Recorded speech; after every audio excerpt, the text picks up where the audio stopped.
No vídeo sobre renascimento e não eu falei sobre esse aspecto um tanto exótico do reconhecimento dos tulkus, né, dos mestres renascidos no budismo tibetano, que algumas vezes eles identificam objetos e há vários outros métodos, né. Uma pessoa perguntou exatamente sobre isso, né, vamos ver o que eu posso falar mais sobre isso.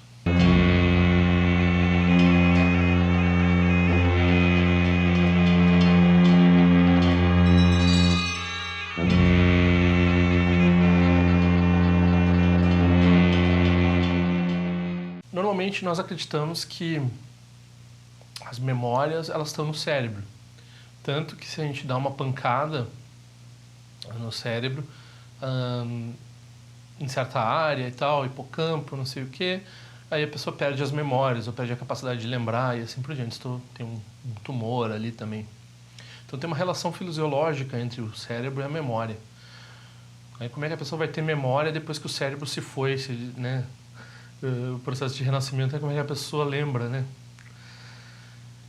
O que faz com que nós nos conectemos com um corpo humano de um determinado tipo e que ele tenha uma certa configuração ou inclinações quando a gente vai crescendo. Por que nós temos aquele pai, aquela mãe e aquela genética? Isso é montado por hábitos. Esses hábitos são maiores que uma lembrança, né? Uma lembrança específica, episódica de uma vida de uma pessoa, por exemplo. Esses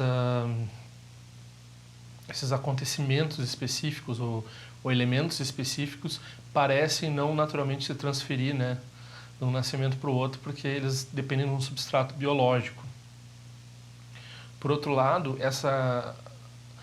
como nós encontramos um substrato que está de acordo com os nossos hábitos eles se tornam mais naturais nesse substrato, né? Então é por isso que na visão budista por exemplo, um ser que tenha matado numa vida passada, ele depois de renascer no inferno e assim por diante, quando ele renasce um ser humano, ele tem uma vida curta. Por que ele tem uma vida curta? Porque ele faz inimigos, porque ele tem mais tendência para doença, porque ele tem mais tendência para acidentes.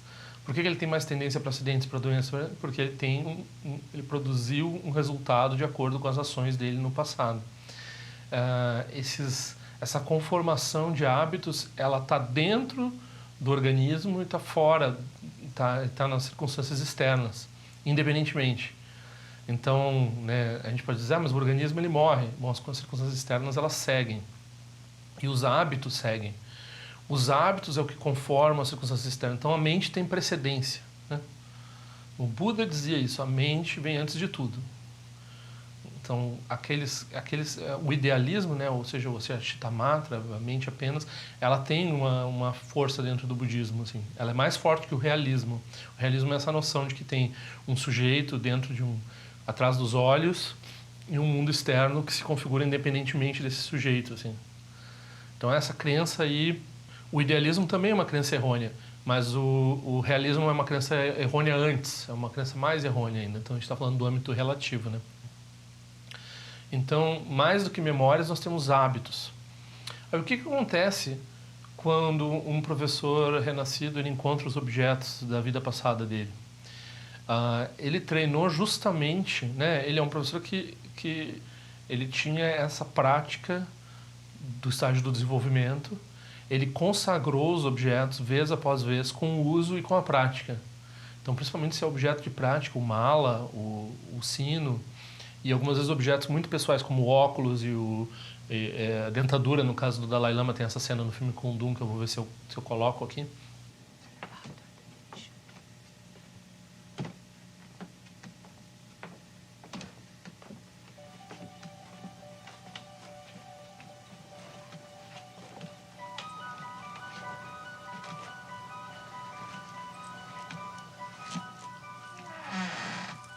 Obrigado por terem vindo. Diria que isto é seu? O que mais pertence a você?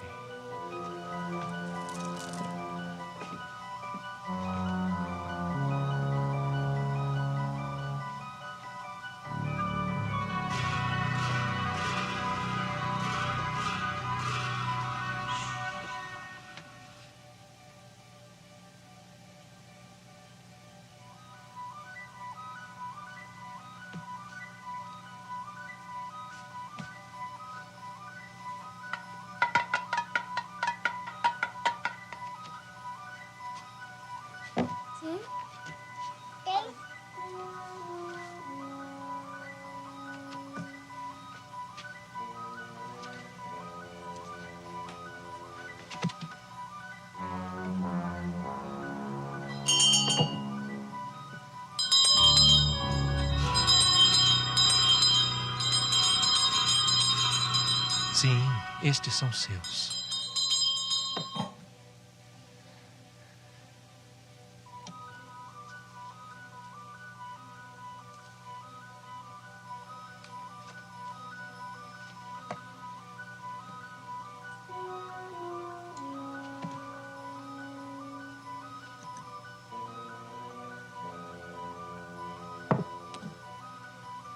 Sim, estes são seus.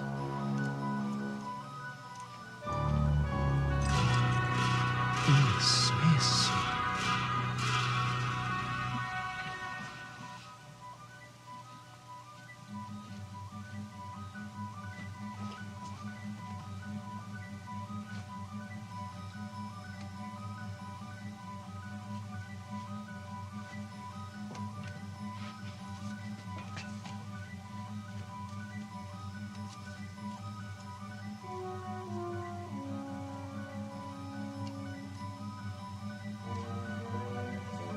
Essa é minha. Minha. Sim, Kundum.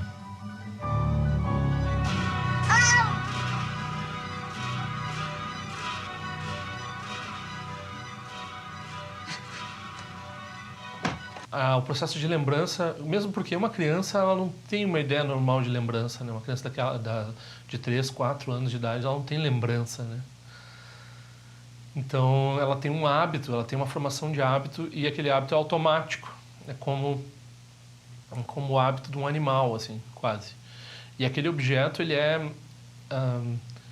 foi deliberadamente, através da prática, nós fazemos isso no Vajrayana, ele foi consagrado. Consagrar significa que ele foi imbuído dessa bênção, dessa presença e da prática, né? Então ele foi imbuído dos hábitos da prática e dos hábitos do Vajrayana e dos hábitos do Dharma. Ele mesmo para quem não era o dono daquele objeto é mais especial que aquele outro objeto com que não se fez tanta prática. Mas para a própria pessoa que imbuiu aquele objeto de um sentido especial durante toda a vida, ele vai surgir como um objeto mais... Então é um teste que eles fazem, né? Por outro lado, esses testes e essa demonstração, eles servem para produzir a devoção na mente dos alunos, né? Então, uma pessoa que é cética com relação ao renascimento, ele não vê evidência nisso, não vê evidência nenhuma. A criança tinha uma sorte ali de ter um pouco mais do que... Sempre vai ter uma crítica de probabilidade, uma chance um pouco maior, um pouco menor, ou, né, não sei se esses monges que mostraram os objetos, eles não estavam meio que indicando, né, de forma sutil e essa criança não estava sabendo, ou se isso é uma história que está sendo contada, eu não estava dentro dessa sala, não vi essa criança escolhendo esses objetos, enfim. A mente cética, né, ela pode, como Descartes disse, ela pode duvidar de tudo, do mundo externo, né, pode desconstruir qualquer coisa, né? Então, em certo nível, como a gente estava falando desse não eu, e dessa não base, na inexistência de uma base essencial, né? Então tem essa história do dente do cachorro, né? Que o filho ele volta, a mãe sempre quer uma relíquia, ele sempre viaja para a Índia, muito longe, quer uma relíquia do Buda, e daí ele tá chegando em casa e diz, não trouxe um negócio para minha mãe de novo, né? Daí ele vai lá e pega qualquer dente de cachorro de uma carcaça que está na estrada, assim, e dá para a mãe, isso aqui é um dente do Buda. E daí a mãe começa a ter devoção por aquele dente, e a comunidade toda começa a ter devoção por aquele dente, e a mãe atinge aquilo inspira ela, aquele dente de cachorro inspira ela como se fosse o dente do Buda, e ela tem confiança naquilo, e assim ela atinge o resultado da prática dela, enfim. Aquilo ajuda ela na prática dela, ela atinge o resultado da prática dela.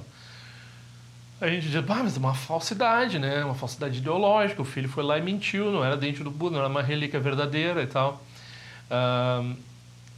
E daí eu estou querendo dizer que o tuco é falso, esse tuco reconhece a dentadura, ele não é a criança certa, mas ele reconheceu lá, daí, né, como se fosse o dente do cachorro. Na verdade, a interdependência é assim, a interdependência com relação ao que não tem uma... O que não tem um lastro aqui? É a realização do Buda, o Dharma, etc. Isso daí é absoluto, ele não tem uma relação com o relativo num sentido determinado. Então, como é totalmente indeterminado, aquilo que é efetivo, aquilo que produz o resultado, aquilo que beneficia os seres, aquilo é a ação do Buda, né? Então, isso é o que determina o que é autêntico e o que não é autêntico, né? A gente tem alguns critérios, assim. Então, faz esses exames, Geralmente, o critério maior é um grande professor, um professor da linhagem, um professor que todos respeitam, vai lá e diz, não, a criança é o fulano, né? Mas o critério maior vai ser se a criança vai se portar do jeito que é esperado dela e vai produzir o benefício, vai estudar e vai, né, revelar as qualidades do predecessor, assim. E muitas vezes isso funcionou. Funcionou extremamente bem, muitas vezes. Então, algumas vezes o Dzongsa Tyense Rinpoche ele desafia, porque tem muitos problemas nesse processo, tem muita politicagem, tem muita questão de dinheiro, tem muita questão de dificuldade do treinamento desses tucos e tal. E tem muitos problemas essa situação aí. Então o Rinpoche ele critica muitas vezes, né? Tem que mudar um pouco essa situação e tal. E mesmo alguns mestres do passado, por exemplo, o Mipa Rinpoche, alguns professores do passado, eles resolveram que não iam ter um renascimento institucional. Aliás, por questões políticas, o Dalai Lama mesmo está dizendo que não vai ter um renascimento institucional, porque os chineses vão fazer um renascimento e ele quer negar, né, qualquer possibilidade dele ressurgir, porque vai ter um Dalai Lama falso acontecendo aí nessa história. Ele é inevitável, o Dalai Lama falso, né? Os chineses vão reconhecer alguém como o Dalai Lama quando o Dalai Lama falecer. Então, o Dalai Lama já está dizendo, olha, se disserem que o Dalai Lama, não é, porque eu não vou voltar, não vou ser reconhecido de novo. Estou terminando essa... Eu vou continuar renascendo para beneficiar os seres, mas eu não vou estar não vou participar dessa politicagem aí. Então, ele está encerrando a linhagem de emanações. Vou beneficiar os seres de outro jeito, em outro lugar, de outra forma, né? Provavelmente escondido por aí, né? Essas histórias, elas inspiram a gente. Então, e principalmente inspiram a população geral do Tibete, que é muito crente, que acredita muito no renascimento. Então, se eles ouvem, o Dalai Lama reconheceu a dentadura do presidente, aquilo se torna um objeto, a pessoa chora, aquilo se torna um objeto, né, de valoração. Se é um dente de um cachorro, pode ser. Então, mas daí se vai produzir o resultado, tudo bem. Os tucos que dão problema, os tucos falsos, algumas vezes a gente vê assim, tem uma figura que eu estou lembrando assim, que é um Rinpoche famoso, que é um renascimento de um Rinpoche muito importante do século XIX. Mas os alunos da linhagem, né, desse Rinpoche que seguiu e que tem uma linhagem reconhecida de alunos dele, assim, não estão com ele. E ele tem um outro mosteiro que apoia ele e outro grupo de pessoas que apoia ele. Então parece que o nome daquela figura importante foi lá para engrandecer o outro mosteiro, mas se a pessoa conhece a história, conhece quem que eram os alunos, por onde que ele andava, a pessoa já duvida um pouco, assim, né? Não quer dizer que o trabalho dele seja ruim, não quer dizer que ele seja um farsante total ou qualquer coisa desse tipo. Quer dizer que tem alguma coisa esquisita. Eu não me aproximaria. Pode ser que o trabalho dele seja muito bom, né? Então, esses são elementos para ir olhando, assim, com relação ao renascimento. Nós temos muita dúvida nós temos as duas coisas, na verdade. Nós temos uma credulidade não examinada, uma credulidade oscilante, uma fé cega e um gosto por coisas exóticas, assim, maravilhosas, como a população, o budismo popular na Ásia, né? E ao mesmo tempo nós temos um exame crítico maior, assim, mais exagerado, assim. E essa combinação é razoavelmente boa, assim. Então nós vamos ter pessoas que vão duvidar até a morte, e vamos ter pessoas que vão aceitar por nada, por qualquer coisa, por qualquer elemento. No caminho do meio, tem um praticante que não vê motivo para duvidar tão fortemente, mas também não precisa ficar tão excitado por qualquer coisa, né? Então, normalmente essas histórias que acontecem com os professores e dentro do Dharma, por exemplo, eu estava ouvindo uma pessoa dizendo que ela não tinha nenhuma evidência de renascimento. E quando a gente está falando de evidência como prova, uma prova determinada, tem muitas coisas no mundo que não dá para chegar numa conclusão definitiva, né? Mas a gente aceita igual. Agora, com relação ao renascimento, se a pessoa está se engajando no Vajrayana, no budismo tibetano, e ela já pratica um tempo, assim, ela tem que parar para refletir de por que ela se interessa por isso enquanto tanta gente não se interessa. É um fenômeno muito peculiar, é uma coisa muito rara no mundo, assim. Então, se ela começa a examinar por que eu acho isso bonito, por que eu acho isso interessante, por que eu acho isso relevante, isso é só porque faz sentido intelectual para mim. Daí a pessoa vai examinando os aspectos emocionais e ela vai examinando os detalhes, assim, né? O que comove ela, né? Então, quando a gente ouve o Shagdu Rinpoche cantar, por exemplo, aquilo ressoa de um jeito, para mim ressoou, e eu falei com várias pessoas, aquilo ressoa de um jeito, a gente usa a expressão assim como fala, né? Não é dessa vida, não pode ser dessa vida que a gente tem essa conexão com essa voz, assim, sabe? Então, com esse jeito de cantar, quando a gente vê esses lamas falando, né, a forma de expressão deles, algumas vezes até um objeto que o outro, um nome, né?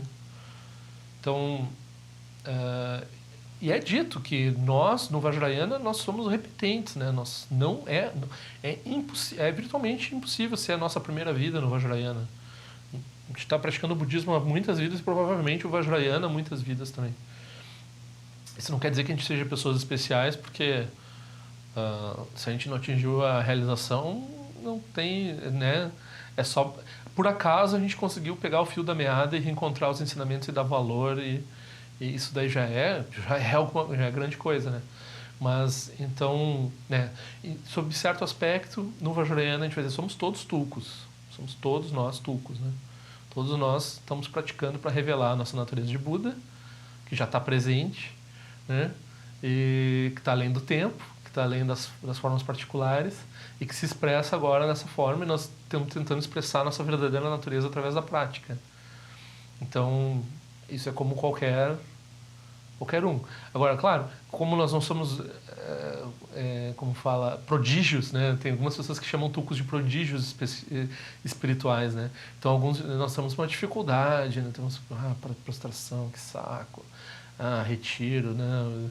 Vai e volta, se interessa pelo Dharma, daqui a pouco não se interessa tanto, tem dificuldade para entender, ou tem dificuldade para praticar, ou tem dificuldade para... Tem vários tipos de dificuldade, né? E algumas pessoas a gente olha assim, elas têm uma facilidade muito grande com alguns aspectos ou com todos os aspectos. Quando uma pessoa tem uma facilidade muito grande com coisas muito de nicho, muito específicas, muito... daí a gente tem que dizer que a pessoa é um tulco, né? Então esse é o critério. Aí, se a instituição vai reconhecer isso, se a instituição não vai reconhecer isso, já são outros 500. O tulco institucional é uma outra coisa, né?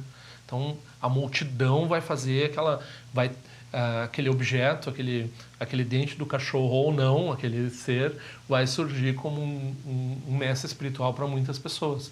Ele foi treinado desde criança para isso, e ele foi treinado desde criança porque viram qualidades especiais nele. Entre ver essas qualidades, teve esses pequenos testes que eles fizeram, mas, na verdade, quem convive com os lamas está tendo essas revelações o tempo todo, né? Não é que ele lembre de vidas passadas, mas está vendo que aquele ser não está operando de um jeito normal, normal como uma pessoa, né, que opera com os 5 venenos. E quando ele não opera assim, nossa, várias coisas que ele faz o jeito que ele tosse, o jeito que ele espirra é uma bênção, assim. Então, e pode lembrar algo não só sobre ele, mas algo sobre tu mesmo. Então, todas as ações dos professores, elas têm um sentido, né? Aí, então, eu acho que dentro disso dá para entender esse fenômeno dessa lembrança dos objetos, né? E quando tem lembrança de episódica, eu acho que é porque isso foi contado, isso foi expresso, e daí está presente na expressão das pessoas, daí isso é meio que lido do exterior, assim, né? Algumas vezes acontece de ter conhecimento de coisas episódicas, tem um livro sobre disso, assim. Eu não me interesso muito sobre o aspecto prático, evidenciário de renascimento, assim. Para mim, essa ideia de eu refletir sobre por que eu tenho certos hábitos e por que eu tenho certas dificuldades, né? Refletir sobre karma, isso já me leva naturalmente a entender que tem um aspecto dessa vida, tem um aspecto ligado a hábitos dessa vida, ligado ao corpo, ligado à família, ligado ao ambiente, e tem um aspecto que não é explicado por esses elementos todos, assim. Certamente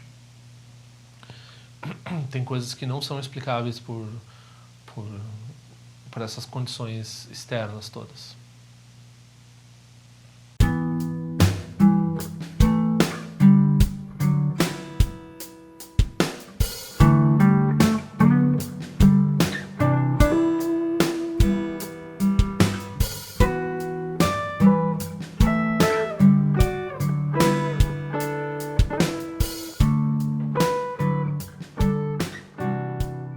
Então, assine meu canal. Se quiser, clica naquela sinetinha que faz a notificação chegar. Por favor, assine meu boletim informativo por e-mail. E nós nos vemos na prática do Dharma.